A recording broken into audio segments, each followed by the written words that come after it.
Welcome to Junkyard Theory, folks. Tonight's episode is one that has been months in the making, and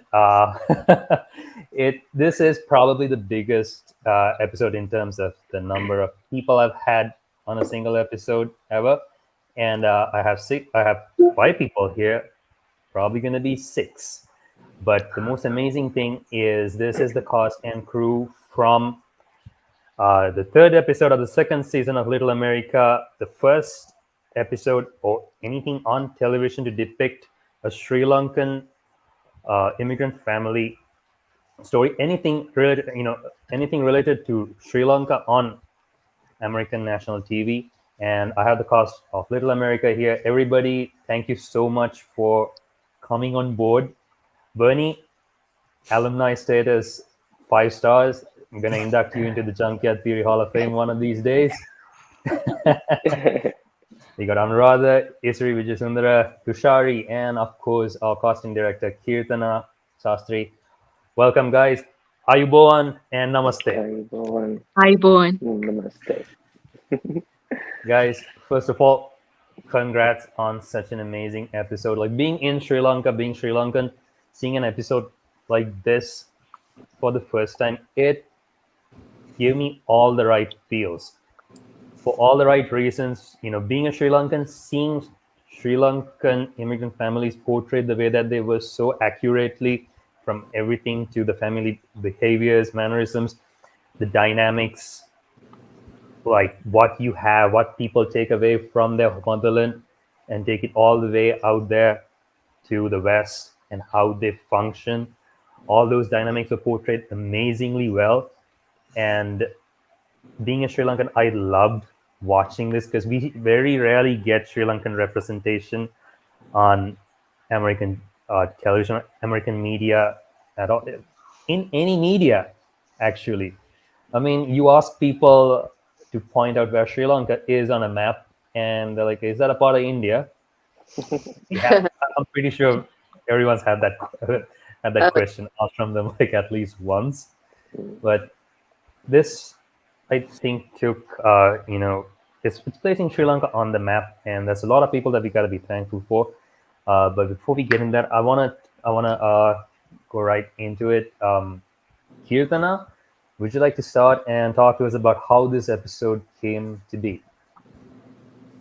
Yeah. Well, I think it's important to note that the show is run by two amazing filmmakers and artists, Lee Eisenberg and Sean Heater, who are just incredible talents on their own. Sean, people may know, directed a film called Coda that won Best Picture, not last year. Yeah, last year.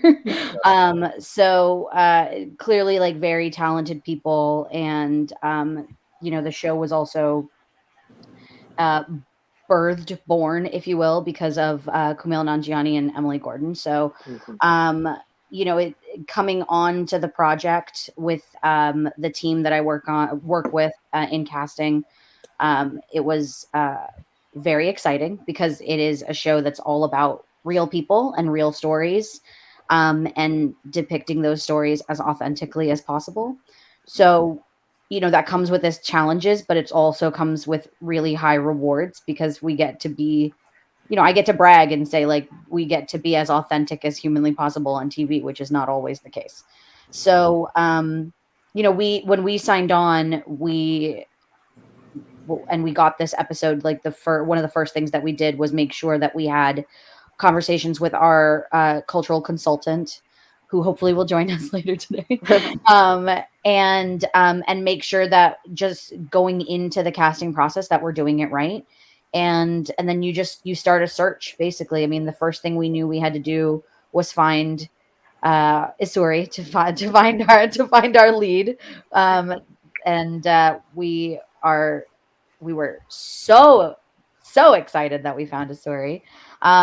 But it's basically a search. You basically go in, make sure that you are finding people who, it's hard in casting. We can't really say, like, in descriptions and things, that we need to have someone who is X, Y, and Z ethnicity. We need to have X, Y, and Z, nationality, because that's we have equal employment opportunity in this country, and so you have to just be very careful about how you say certain things, which is I think a really great thing, because it all, at the end of the day, because it gives people an opportunity to play any kind of parts that they want to play, which is important. But obviously, for something, when you're looking for something super authentic, you have to make sure that you find people who can speak the language, who know the cultures, know the customs. And so,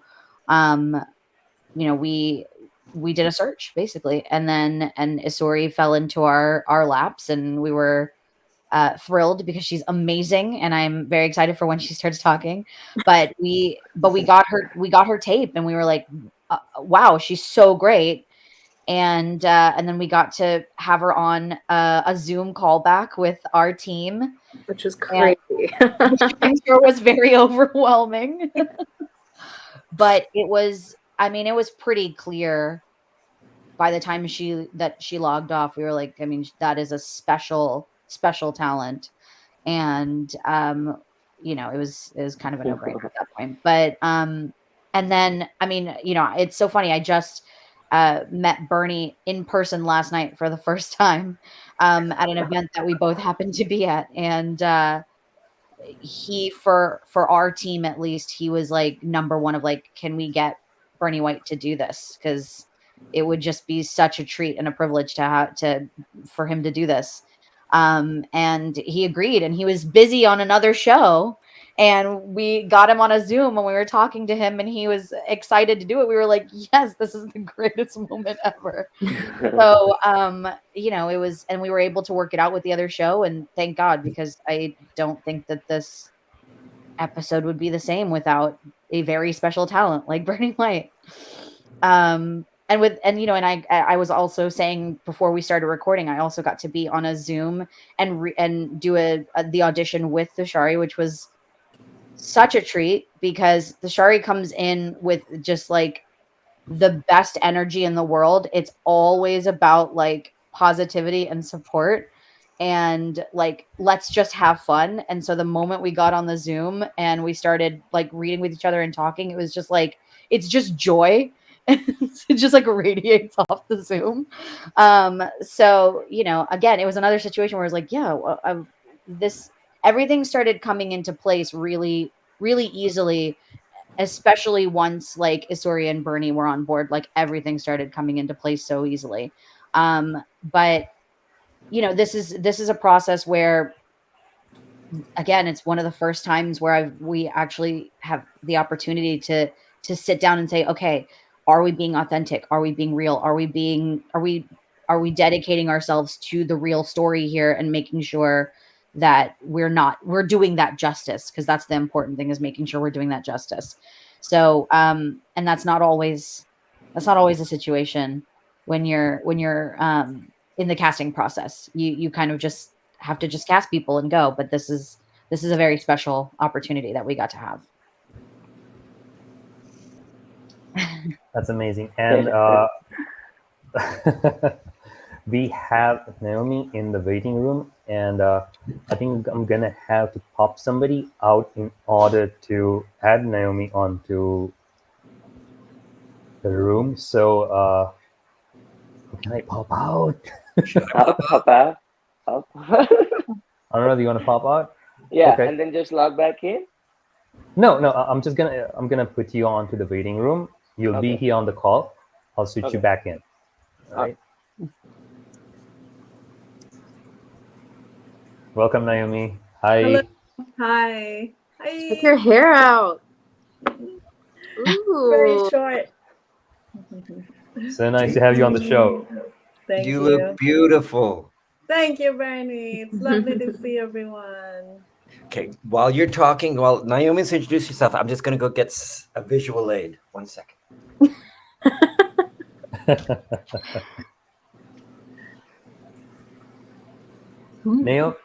Nayomi, we would love to hear about your contributions to the project, because like I was telling everybody before, being a Sri Lankan, living in Sri Lanka, this was a pretty spot on, accurate representation of a Sri Lankan family. Like done so well.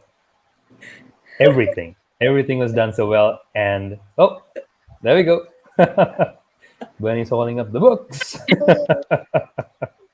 If you don't know her writing, Akash, you are in for a treat. She's probably one of the most important writers out of Sri Lanka in a very long time. Oh, 100%. And I'm so looking forward to reading your work. But Naomi, please tell us how your contributions to the show. How did this thing come about for you? yeah.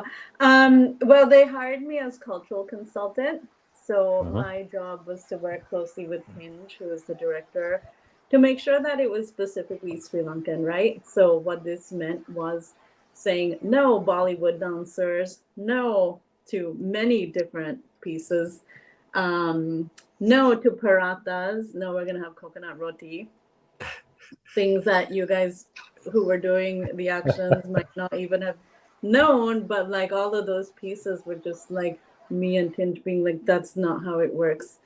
And having long discussions. As you might know, I'm a novelist, write about Sri Lanka, diaspora, war, immigration, misogyny, many different things. And they just contacted me and said, we need a cultural consultant. I'm really thrilled.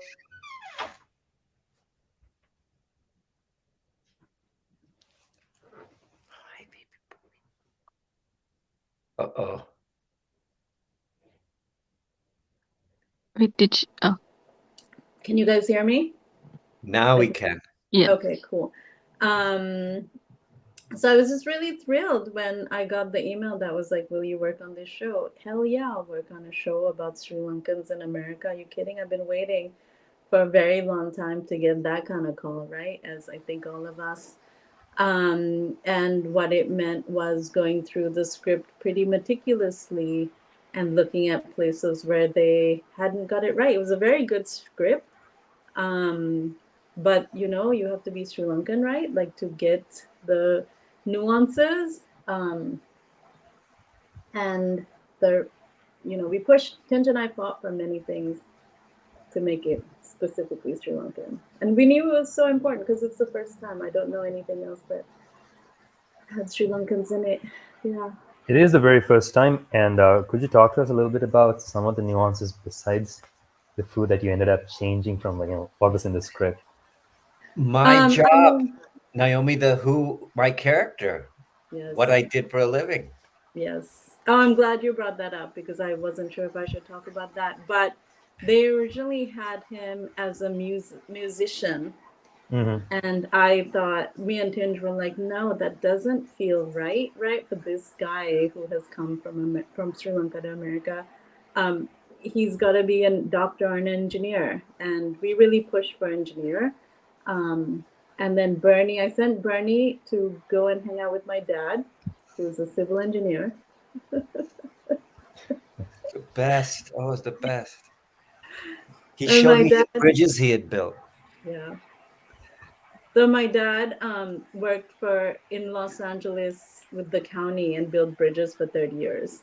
Went from Sri Lanka, went from Peradeniya, you know, was part of that generation that was, you know, schooled so well in Sri Lanka and then left for kind of obvious reasons. And I was like, this guy it's just so, it makes so much more sense if he's a professional of that kind, right? It doesn't make sense for him to be a musician. And so many more immigrants, Sri Lankan immigrants will connect with that engineer character. It's just so much more universal. And I'm definitely so. Sorry. No, go ahead. No, you go. What I wanted to say was that it made Bernie's struggle later on so much more. It hit you harder because, you know, as an engineer in Sri Lanka, it's easy for you to survive if you're here. But going all the way over to the States and the struggle that he goes through, like the luxuries he enjoyed while he was in the country over here, he can't provide that. He can't enjoy the same things, and there are sacrifices that have to be made. It made a whole lot more sense to have an engineer rather than a musician. So I think that was a really good call. I fought her on it too. Initially I was saying, oh no, let's make him a musician because it's not a cliche, and but it was so much better, and it afforded that beautiful scene on the bridge, you know, and to talk, and it was it was just like artistically, it was so much a richer choice, deeper. It was like, and made him like, my big fear was I too Hollywood? Like I thought, oh, I'm just a stupid actor, and like they should have like, you know, I saw Aziz Ansari at this event Keertana and I were at last night, and Aziz, I was up to play his father in his show, and I went up to him and I said, "You were so smart to not cast me and cast your real father." He was just so much better than I could have ever been. Like, it's like you have to, like, I have to unlearn Hollywood, you know, to be authentic. And so, you know, the jury's out whether I accomplish that or not. But anyway, that's Brittany, I think you definitely did. well, thank you. But yeah, and Nayomi fought for that. Like, I remember us saying, like, oh, I want the musician. I should be a musician, and that's closer to who I am. But it made it, you know, there's a negative word is there's a nerd quality to there's a, like, you know, someone who's bookish, you know, and that's another, and it's something that's devalued. You know, you're overlooked in America when you're that kind of a normal person, you know? So it was incredible, the choice. And then to meet her father and to see his pride in his bridges, and it's just so moving. This whole, I could dominate the entire time by just talking about how moving all this was, but I'm going to shut up right now. I also want to say, like, the way Nayomi approaches, hi Naomi, the way she approaches like sharing information about the culture and like making sure that we're educated. Because again, like, I'm South Indian, like, so I'm obviously not Sri Lankan. So even I also had to learn a lot on the casting side. But the way that Naomi shares information, it's so comes from a place of love and like passion and excitement, and it rubs off on you. And every time we would be on calls or Zooms with her, we'd be like, oh my god, we're so excited to do X, Y, and Z. Like, I mean, it's so easy to want to be real when you're talking to her, like, truly. That's amazing, because what I feel is like the love for the project came across, like it was so visible on screen to someone who is from that particular culture. You can see people who adore the culture, not just Sri Lankan, but the whole South Asianness of it.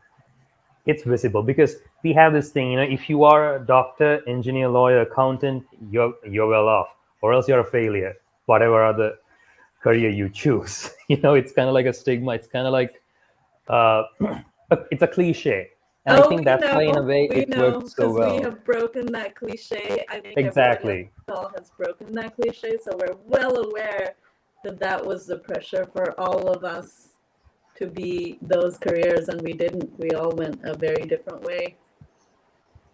Yeah, and so that was very well done. And before I move on to actors, I want to just talk a little bit about the story. So this was written by Kumail. Please correct me if I'm wrong. And how did the Sri Lankan elements come in? Like, I mean, I know it was based on a true story. So did he like interact with the people on whom the story is based on, and include the Sri Lankan elements in there itself? Talk to me a bit about, if anyone knows how the screenplay came about, because it was at its core a father-daughter story, and that played out superbly, I thought. But mingling that with the South Asian culture was the cherry on top of the cake. Isuri knows about the real woman, I think, so she could really tell us, I bet. Yeah, I mean, I feel like maybe Nayomi or Keertana could speak to this better than I can, but her name's Sri Jayasekara, and she did this whole thing. She was in Texas and she kissed a car and she won the car. And and I think the premise of the show, correct me if I'm wrong, is what is the magazine that it goes on? There's a magazine that does articles on these stories. So the showrunners pick the stories and base each episode on these stories that have actually happened to real people.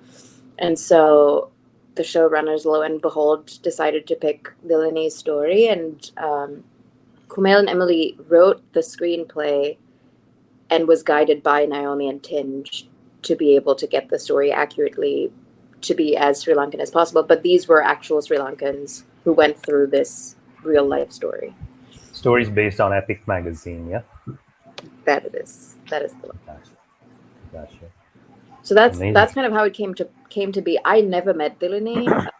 Dilani reached out to me a couple of days before the episode came out because she had seen the final cut of it, and she found me on Instagram, and then she messaged me on Instagram. That's essentially how I got to know her, which for me as an actor was also kind of a relief, because to me it wasn't about playing Dilani, it was about being able to share the story of a Sri Lankan woman. And that felt more universal and something that everybody could relate to that way. And if you go on YouTube, I think you can see an interview of Dilani kissing the car. Either after she won it or while she was kissing the car, but within the 50 hours that she did the thing. So I watched that once actually before I hopped on that Zoom with 50,000 people in Keertana, just to make sure I knew what the story was. But I watched it once and I didn't watch it again because I wanted it to be our own story and the story that we came together to create and share. So I hope I answered your question. Yeah, you did. Thank you. And talking about the performances, I mean, Bernie and I, we've spoken at length on this about, again, like the lack of representation when it comes to South Asian characters, which is kind of changing now over there in the West, and that's so lovely to see people that you can actually relate to on screen. So I want to chuck this question out at all the actors. What was it like to finally, be there in the States and for the very first time in history, play roles that were designed specifically for Sri Lankans? Like, you didn't have to portray a separate other ethnicity or a nationality. What did this mean to you, and how did you guys approach it? Bunny, you want to start? Bunny, you're on mute. Brittany, you're muted. In true dad fashion, you are muted. What? What do you say? Where's the button? Where's the button actually? You see me? Okay. I was saying, let Thushari or Suri talk first.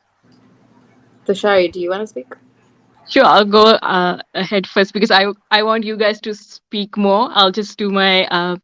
I just want to say I identified as a Sri Lankan American actress or a South Asian American actress to get the wider range of roles. I love acting, and so when I saw because I didn't know much about the story until I spoke with Keertana in Zoom. And I just knew that I wanted to be involved and make a contribution in any capacity. And I was saying that because we came to America because my mom's uncle, so in the mid 80s, my parents came, and then I grew up here. And I acted in some Sri Lankan community place in Los Angeles, and acting is my passion. And I was like, this is because my mom's uncle passed away in 2021, and then 2022 was this. And then as in honor of him, I wanted to be involved in any capacity. And I felt after I saw the script, it was like a heartfelt story.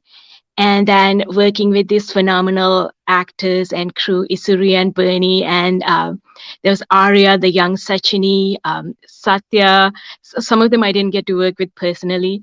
And then Nayomi, like there was this farewell foods, and she's so passionate about being Sri Lankan, and and she also has that positive energy. And I was like, this is like that I'm glad that I chose, because it was after the end of like the lockdowns and people were getting productions back up, and I wasn't sure if I wanted to do it or not because of like the COVID requirements, and I got my vaccination just for this show. That's how excited I was. And then when I saw how committed everyone was, and seeing the personally getting to do the scenes, and working with Tinch, who told me just be, you don't need to do anything extra, like just be on the scenes. And I was happy that my heritage was being shown, and there's a story. And it like kind of another thing was because the production asked, like because there's flashback scenes. I'm not going to spoil it for anyone who hasn't seen it. And they wanted some pictures to be in the house, because when we were back in Sri Lanka, they show some of the pictures, and those were like from my parents and my grandparents, and they used that. And I was like feeling very like a little bit personally emotional that they were trying to be authentic, and it was like awesome to be a part of it, and I'm very grateful and happy. So thank you for asking that question, and I'll now let it go to Bernie and Isuri. Okay, I see the finger moving. I'll speak. I think I have the least experience in this room. I grew up in Sri Lanka. Not true, me. I was. Hi, welcome back. Hi. So I grew up in Sri Lanka. Up until I was 19. So I did my O-levels, A-levels, all that fun stuff back home. And then I moved to New York for my bachelor's. And I got my bachelor's in acting, and acting was something that I've always wanted to do. It took a minute for me to kind of break it down and realize for myself that acting is what I wanted to do. I have very supportive parents, which I'm very grateful for, and they always supported my artistic sides when I was growing up. And at one point I was like, maybe I want to be a therapist, maybe I wanted to be a music therapist, to qualify the fact that I wanted to be a performer with the scientific component of it. And my parents, they looked at me and they were like, who are you? Like, just go do the thing that you want to do. So very grateful. And I moved to New York, and this is now I'm going on 8.5 years of having moved to the US. And I've been on student visas the entire time, which means that I've essentially been going from school to schools. And now I'm in my master's program, which I'm graduating in 72 days. I know I have a countdown. And I remember there was. From what school? Oh God. Yeah. What was that school? Isuri? What was it? Yeah. What? Yeah. What? It rhymes with kale. It rhymes with kale. She's at Kale University. At Kale University. But yeah, go figure. And this was the first time since moving to the US where I've actually seen a breakdown for something that was specifically written for Sri Lankans, or not even just a Sri Lankan character, but a story that was specifically portraying Sri Lankan families. I've been in plays where I've played the Indian woman or the umbrella South Asian woman, who is that? But I've never actually had the opportunity to play myself, which is also something that I think I spent the last 4 years in grad school trying to figure out how to just be myself and not have to put things on or take things off. I remember my last year still in Lanka before I moved to the US. There was, what was the show? It was with Bradley Cooper. There's a movie and a TV show, and it's about like taking a pill. Limitless. Thank you. There was I think it was the TV show version, not the movie.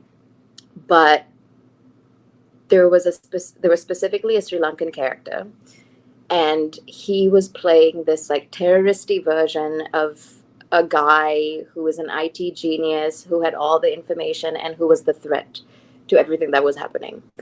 And so fast forward to they show you this guy. He speaks in this like vague Tamil South Asian accent. There's nothing specific to the fact that he is Sri Lankan. The only thing that we know about him being Sri Lankan is the fact that he was a threat, and someone mentioned it in a scene before. And there was no life to it. There was no. It was just useless. The fact that he could have been anybody from anywhere around the world from South Asian descent, and he didn't have to be Sri Lankan. And yet again was portraying your, like terroristy, threaty brown person, which is a stereotype that we've seen portrayed on TV and film over and over again. And it really pissed me off. And that was before I moved to the US. And then I moved to the US and I was like, well, I mean, I guess one day maybe I'll be able to play myself. And lo and behold, this one day has come true, which I'm very grateful for. And it was such a relief being able to just be myself on screen, because the language and the story lended itself to that.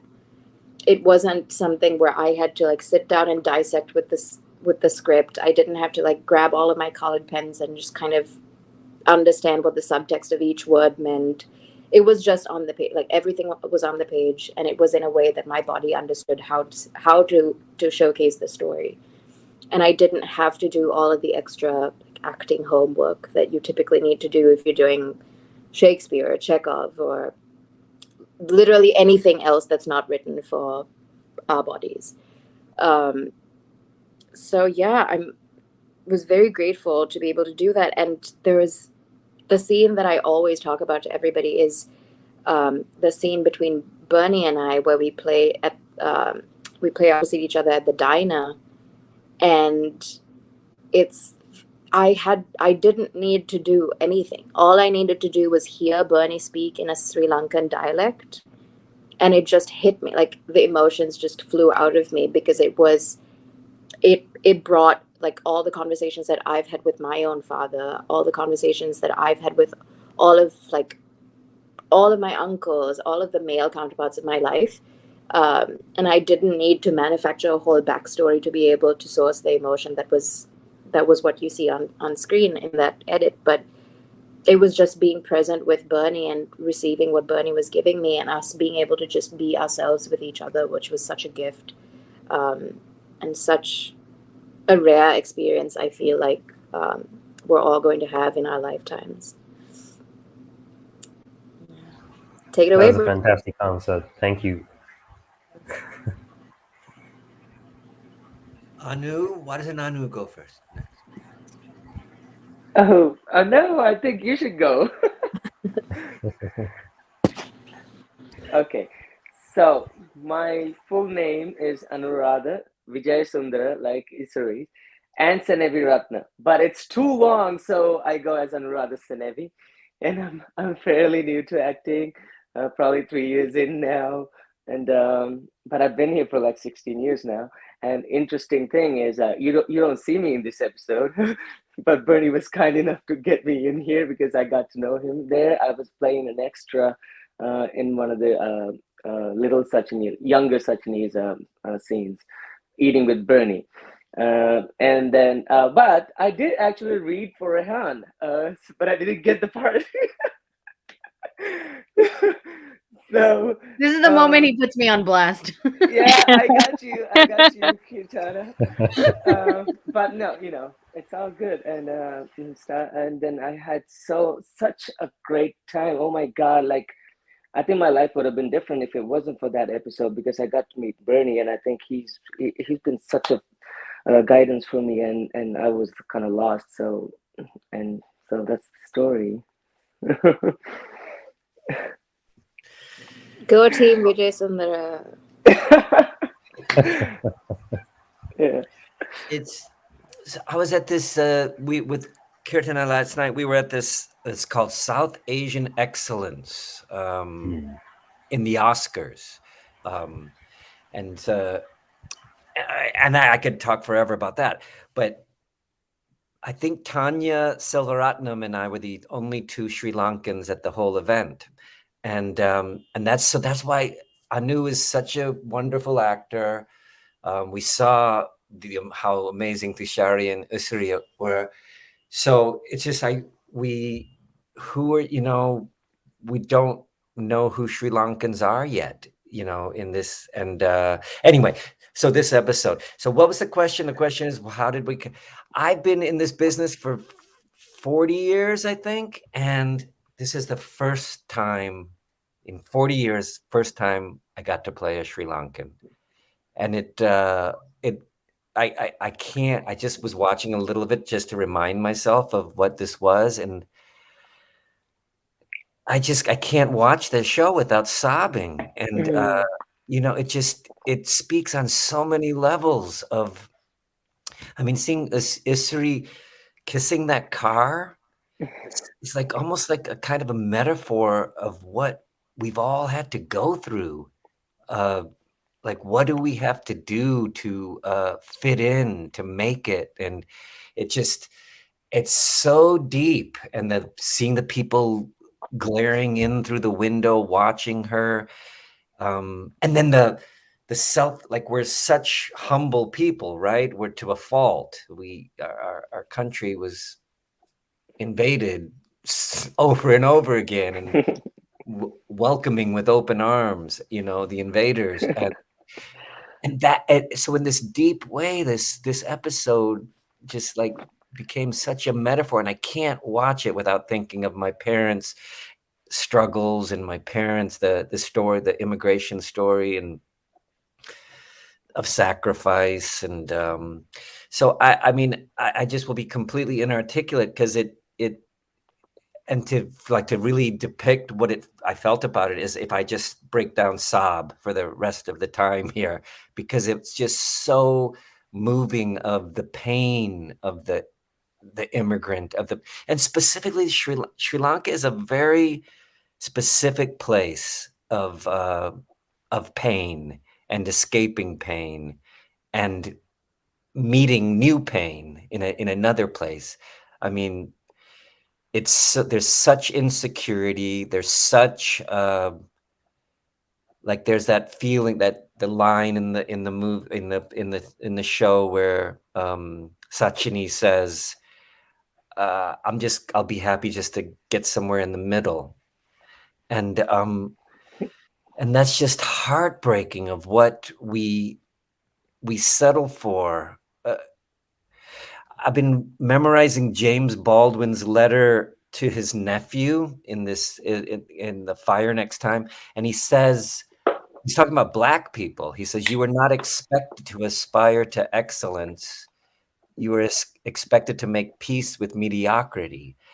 And that's kind of like, if we just survive in this country, that's a huge victory. It truly is. I mean, in my family, my cousins, my own family, the pain and the mental illness that people have suffered because of this, of what it is to be unknown and unseen.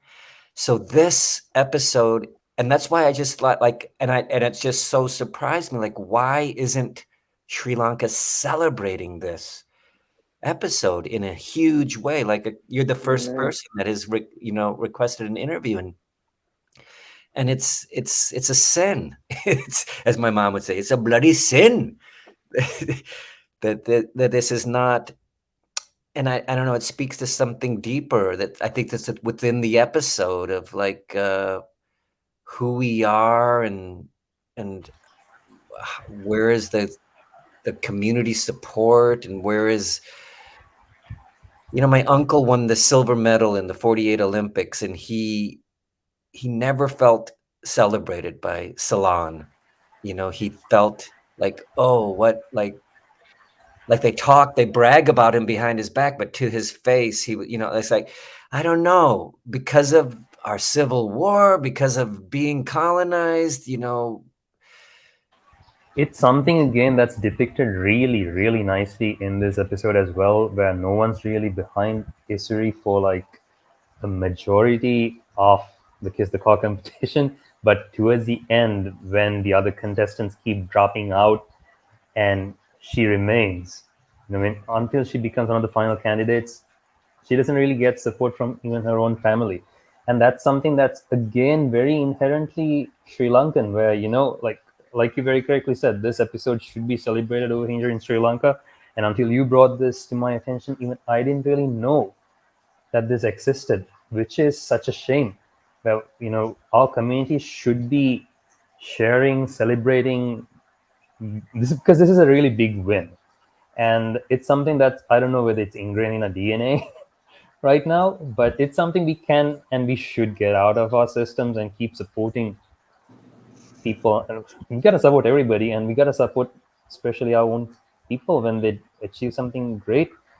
Not just when they achieve something great, but I guess whenever they set out to achieve something, like show that support. Yeah, I've been thinking about this as well, and Pulse was the only other person that reached out to me, and I don't know, this I think Sri Lanka is also going through such an interesting moment in time right now as well, with money being the like base ground for the moment. And I think the one streaming platform that everybody goes to back home is Netflix. Everything else feels like an expense. And I was thinking about this but right before our episode dropped too, is the fact that like an Apple TV subscription, which for us is what, $7-8 a month, which is nothing when we think about it in terms of like US dollars, because we make more than that per hour. But when you convert that to Sri Lankan rupees, which a US dollar right now looks at like 380 rupees, that's a lot of money. And it feels to me like maybe there is a bit of a disconnect right there because of the financial gap as well, and the accessibility of people being able to receive this show. And like I had to share my subscription with my parents so they could watch it, and I didn't feel like asking my parents to drop that much more money to get a subscription themselves. So it's I think, and I don't know what the answer to this is. I think that might be, it's my speculation, is that might be a bit of a boundary issue where people are not able to receive this show. But yeah, absolutely right. More people need to talk about it, and this is one of the biggest moments in television for Sri Lankans, because we've never had this moment before. And there's something else that I also wanted to mention, was the fact that, what was it? Oh my gosh. Oh yeah, is that this story in itself does not represent the whole of Sri Lanka. Like, it represents a very specific demographic of Sri Lanka. It represents the Sinhala part of Sri Lanka. And that was something that I was acutely aware of once it was getting closer to the show being dropped, is the fact that this doesn't fully represent the whole of this island and the whole of what this island has endured and gone through.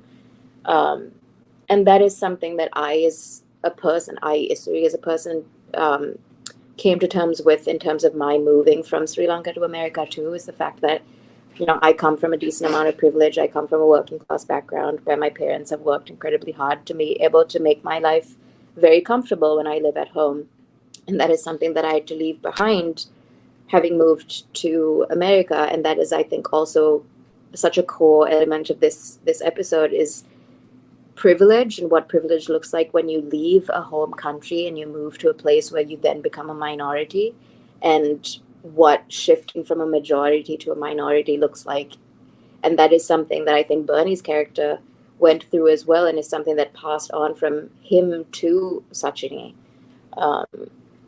Which there were so many little elements in this episode, which I think if we've honed into those things, it could easily be a whole feature film. But the fact that we chose to focus on the father-daughter relationship in itself, I think was a more universal approach, as opposed to like all the nitty-gritty issues that Sri Lankans face, and immigrants face, from moving and leaving their home country to moving to a different place to chase a dream. Yeah, I agree with what you said, and specifically also on the whole accessibility issue when it comes to subscriptions. Like, Sri Lanka has been going through quite a lot of trouble in the recent past, and pain has just become like another Tuesday, I guess, because everyone's been living constantly in that state, and it's kind of become normal, and the absence of that feels weird to so many people, I guess. And so many people use Netflix as a mode of escapism, but that's as much as they can probably afford to. But there is also the thing where, I think Ryan Reynolds recently mentioned that one of his favorite filming locations was in Hikkaduwa in Sri Lanka. Yeah. What did he film there? I think that was his very first movie. I can't remember the name, but so hear me out. We have videos going on social media where people have specifically dug this movie out and combined it with Ryan speaking on stage about this particular that particular segment of the interview. They've gone so far back into the archives, they've found it, merged, and it's going around social media. It's spreading around these days. So I don't necessarily think accessibility is much of an issue if you really, really want to support your own people too. If you would support. Yeah, I mean, listen, even when social media gets blocked, Sri Lankans will find any which way possible to be able to get to social media. So I think we can figure it out. That's not an issue. But yeah, I don't know what that disconnect is. I've been trying to figure it out myself, and I don't know. There's been, like, I have a lot of friends who are actors in Sri Lanka, and they've had movies that just came out, and everybody's supporting, going out. There's lots of interviews happening and all that stuff, which I'm absolutely delighted, because Sri Lankan stories from the motherland are also very important. And then I'm like, there's this moment in history where we've actually kind of broken ground that is now just kind of going above everybody's heads. So I don't know what the I kind of feel like another reason could also be the language. I mean, as much as Sinhalese is also spoken, or even Tamil is spoken in Tamil is not spoken in India, so it's mostly Sinhalese. But whenever you find Sri Lankans speaking in a language other than Sinhalese, there again is a bit of a distance from, I mean, I'm talking about the local audience. They don't necessarily embrace it as much as they probably should. But again, that's understandable. Yeah. But I don't know. Maybe it's not just one particular reason. It's probably like a whole lot of it. You could probably sit down and try to unravel this for hours on end, but I think we'd arrive at a conclusion. But I would love to hear Naomi's thoughts on the matter as well, and I think she's back. Oh, good. Welcome back, Naomi.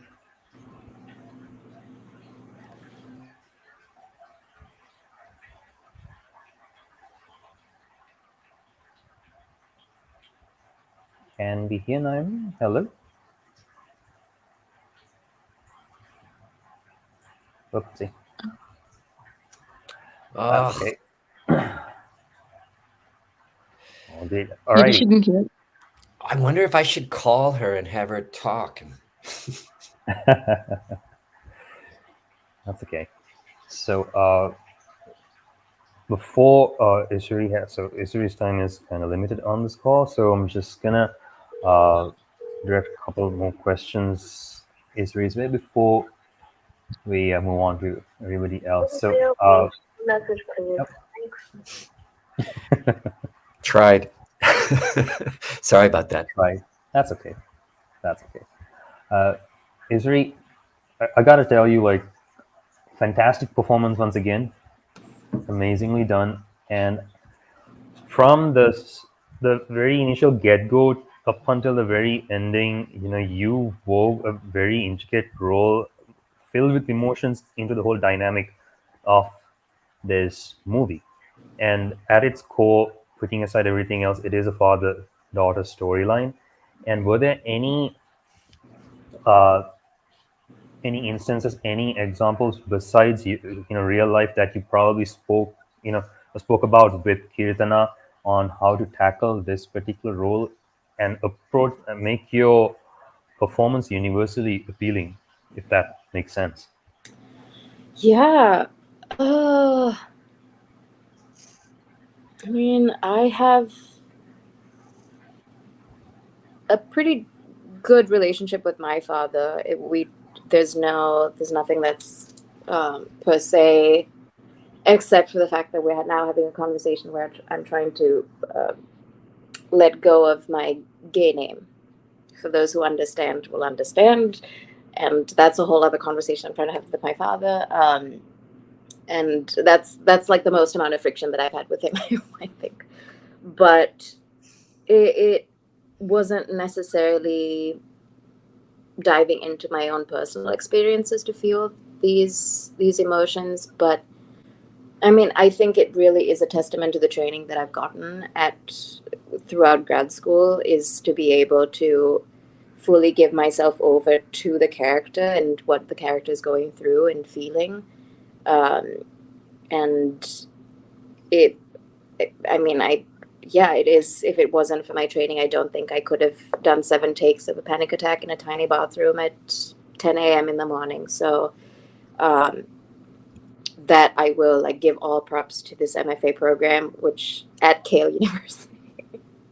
And I think a big part of it is also just being a nice person on set. I don't know. This is also my first experience of TV and film. I've never done TV and film before. And I've heard of all these horror stories about how film and TV sets are pretty cold. Nobody expresses a lot of emotions, versus theater where everybody's like kumbaya, everybody's brother and sister. And that wasn't my experience on Little America.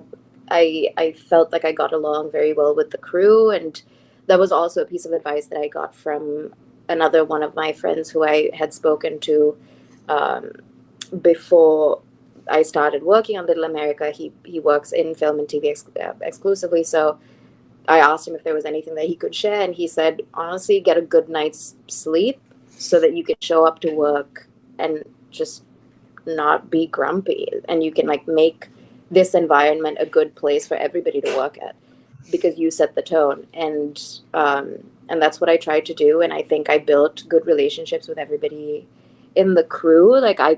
By the end of the shoot, I knew everybody's names, and I think that was something that was very important for me as a person, to walk onto that set with and leave with. And that in itself made it a comfortable environment for me to play. For me to not feel embarrassed about what was happening, for me to feel like I could become a complete mess if I needed to. And there was one take, which I'm really sad didn't make it into the edit, but I remember there was one take of the panic attack in the bathroom where I had truly, this was disgusting, but I had snot coming out of my nose. And Dennis's camera was right here.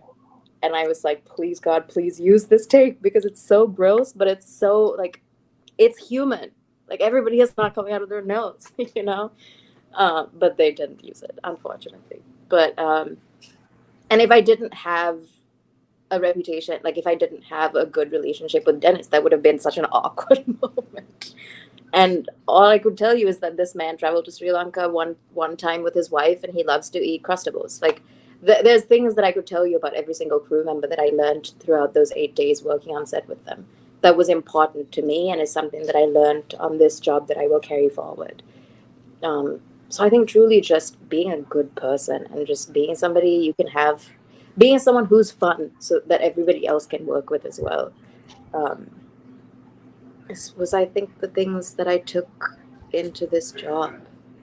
May I say, Isuri is a rare talent, and it's just, I mean, in any, like, I why she hasn't been already like stolen from Yale, and she's brilliant. And what, like, the success of this episode, okay, you have this hoity-toity Yale student, right? Oh, God. Okay, who comes from Yale. She's an actress coming from, I know Yale students. I've worked with Yale students before. God bless them. But you know, it's this privileged institution, right? So you combine that with the fear of being in a new environment and being the lead in a show. Most of the time, that fear takes over, and the actor or actress would become very demanding, very like out of just like, I have to be good in this. I have to make sure I'm good in this. This is my big chance. This is thrown at me. I used to be that actor who was such an asshole because I was so scared, and I would go into these situations where I was given a chance, and then I was just so scared. It was all about me, and let me make my performance good. I don't care if anybody's happy in the rehearsal room. I'm doing my thing because I'm this artist. So what she's talking about is so rare and beautiful. She made this episode what it is because of what I witnessed this. She would come to set daily with such generosity and treating anybody the same. There's like no hierarchy of, because that's the other thing. A young actress, who do I need to be nice to? Who do I, I was a little upset she didn't pay more attention to me because I'm this big star, right? But she could give a shit. She wanted to like fake sure. I mean that in the realest way. Is that it was I don't know what you're talking about, because Isuri is like, don't talk to me. Don't talk to me. No, I'm just kidding. She's like, between takes when we were just sitting, and she was like with us, she didn't go off to her trailer, like in between takes, she was like, we were chatting a little bit, and she's very down to earth and she's awesome. So yeah. She completely set the tone for I this. mean, I know I said good things about the institution that I'm at. I will also say, I think the thing that made this project that much more important to me was because Amber Alert. California people.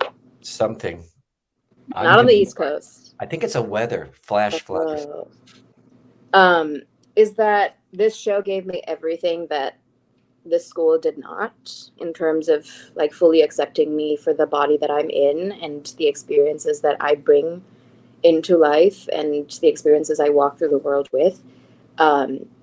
So this project was that much more important to me because I felt like I was finally able to put all of the things that I was learning in grad school to practice, which was something that I wasn't given up until then at school for me to practice. So it was boot camp. It really was boot camp. So it felt to me like I left school for 3 weeks to then go